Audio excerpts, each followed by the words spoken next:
Good morning.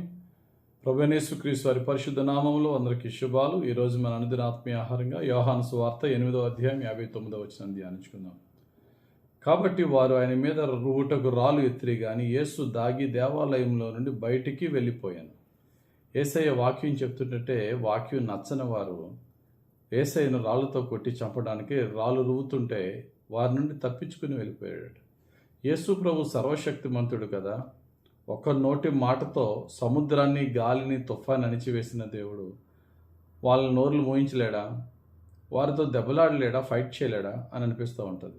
ఈ సందర్భమే కదా, ఇంకా చాలా సందర్భాల్లో ఈ యేసయ్య తప్పించుకుని పారిపోయిన సందర్భాలు ఉంటాయి. యోహాను సువార్త 5:13 ఆయన ఎవడో స్వస్థత నొందిన వానికి తెలియలేదు, ఆ చోటును గుంపు కూడి ఉండెను కనుక యేసు తప్పించుకొని పోయాను, వారి నుండి తప్పించుకుని వెళ్ళిపోయాడు.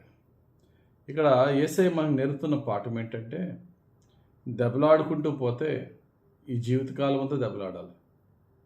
మనం ఉంటున్నదే ఇటువంటి వారి మధ్య మనం ఉంటున్నాము అంటే ఒకప్పుడు మనం అటువంటి వారమే.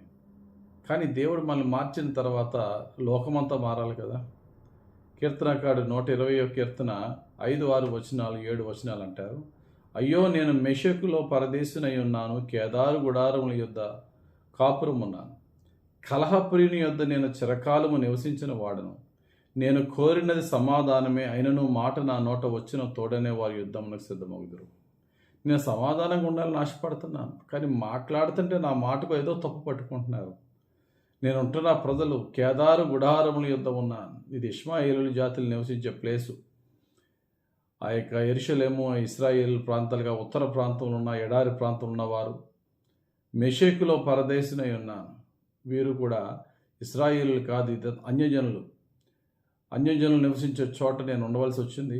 కానీ అక్కడ నేను ఉంటున్నప్పుడు నా నోరిప్పితే వారి యుద్ధానికి గొడవకి సిద్ధమైపోతున్నారు. ఏంటి నా పరిస్థితి అంటే, ఇక్కడ భక్తుడైనటువంటి కీర్తనాకారుడు కొన్నిసార్లు మనం ఇబ్బందికరమైన మనుషుల మధ్య మనం ఉన్నప్పుడు మన పరిస్థితి ఏంటి అనే దాన్ని వివరిస్తూ చెప్తున్నమాట.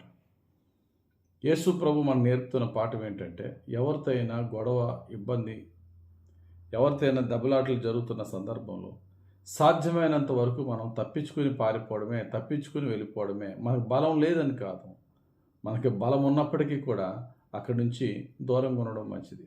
అబ్రహాముకి లోతుకి గొడవ అవ్వలేదు, కానీ అబ్రహాం గొర్రెల కాపరికి లోతు గొర్రెల కాపరికి గొడవ అయింది.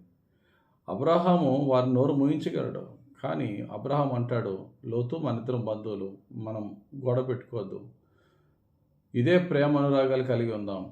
నువ్వు తూర్పుకి వెళ్తే నేను మరొక దారికి ఉత్తరానికి వెళ్తాను, లేక పడమటికి వెళ్తాను.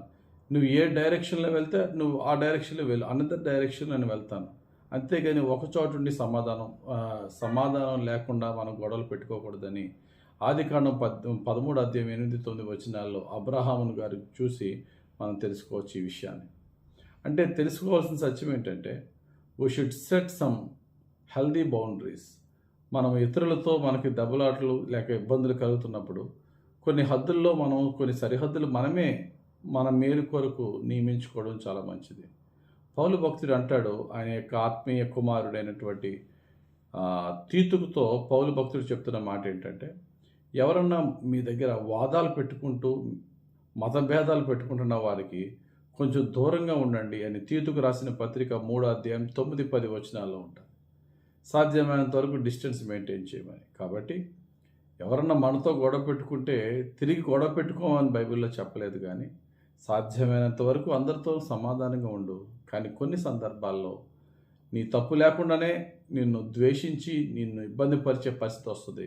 అటువంటి వారికి నీవే కొన్ని హెల్దీ బౌండరీస్ పెట్టుకుని దూరంగా ఉండడం నీకే మంచిదని బైబిల్ ద్వారా మనకి దేవుడు బోధిస్తున్నాడు. కాబట్టి సాధ్యమైనంత వరకు అందరితో సమాధానంగా ఉందాం. మనం సమాధానంగా ఉన్నా, మనతో సమాధానం లేకుండా మనల్ని బాధపరిచే పరిస్థితుల్లో ఉంటే సాధ్యమైనంత హెల్దీ బౌండరీస్ కలిగి చక్కటి మంచిగా వారితో ఉంటూనే వారితో కొంత సరిహద్దులు మనం మెయింటైన్ చేసి సమాధానాన్ని కలిగి ఉండడం క్షేమము, యుక్తికరమని బైబిల్ చెప్తుంది. ఆ విధంగా ఉండటానికి పరిశుద్ధ ఆత్మ మనకు సహాయం చేయనుగాక. ఆమేన్. ప్రార్థన చేసుకుందాం.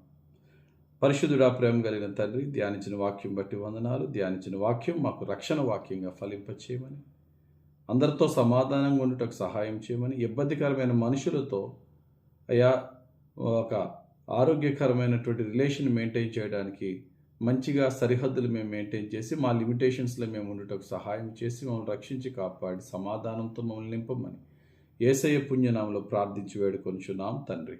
ఆమేన్. తండ్రి యొక్కయు కుమారుని యొక్కయు పరిశుద్ధాత్మ దేవుని అభిషేకం ఇప్పుడు ఎల్లప్పుడూ మనకు తోడుని నడిపించి దీవించును గాక. Amen. God bless you. Have very blessed day.